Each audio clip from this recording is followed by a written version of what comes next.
Mais d'abord, il était en spectacle hier soir à Vladivostok devant Vladimir Poutine. Et je me disais, il va peut-être louper l'avion pour Paris. Ou bien les Russes vont le retenir ou quelque chose comme ça. Mais non, Mathieu Noël est avec nous.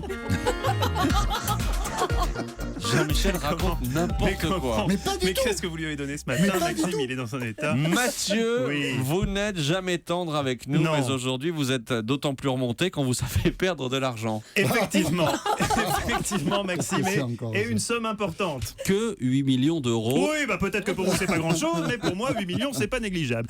Je vous faisais confiance, je me disais sottement qu'en tant que journaliste vous saviez ce que vous racontiez à l'antenne, et donc suite à vos pronostics optimistes d'hier qui ne laissaient aucune place au doute. Les Bleus vont gagner? Mais bien sûr, bien vous sûr. en doutez. La première question est simple. On sait que les Français vont gagner ce match, mais on ne sait pas pourquoi. Quelles sont les qualités de l'équipe de France? Atchik, ouïe, j'avais mis tout mon PEL sur BetClick pour ce France-Espagne qu'on devait gagner, merci messieurs.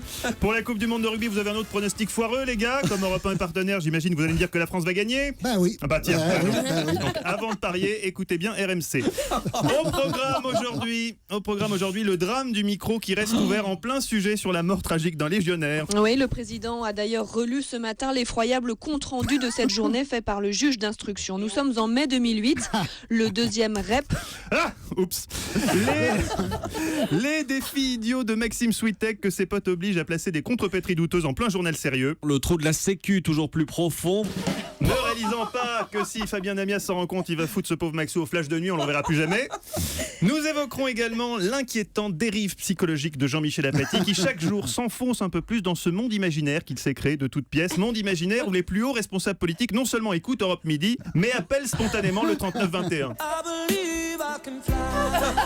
Si Madame Najat Vallaud-Belkacem veut elle aussi composer le 39-21, elle sera bien entendu le bienvenu. Et si vous appelez le 39-21, Monsieur le Premier ministre, vous avez un cœur artificiel, eh bien appelez-nous. Alors moi j'avais une grande proposition à faire à Monsieur Hollande.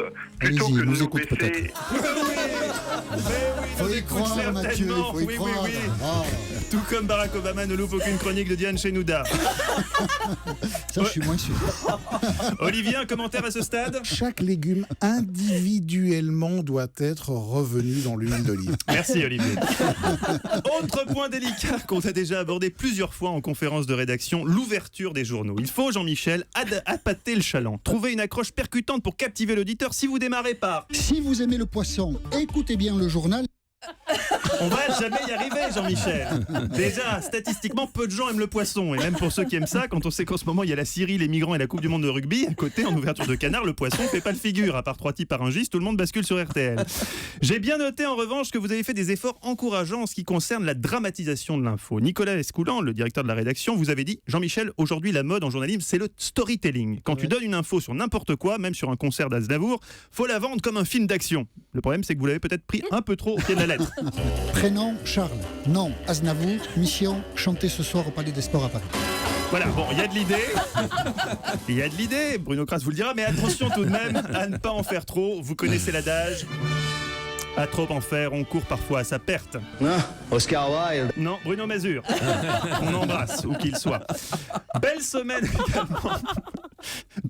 également pour celui que son père, l'équarrisseur Miroslav Switek, destiné à une carrière de cantonnier dans les chacun son Carpates tour, hein. polonaises. Si ça se trouve, c'est vrai. Mais bien sûr que c'est vrai.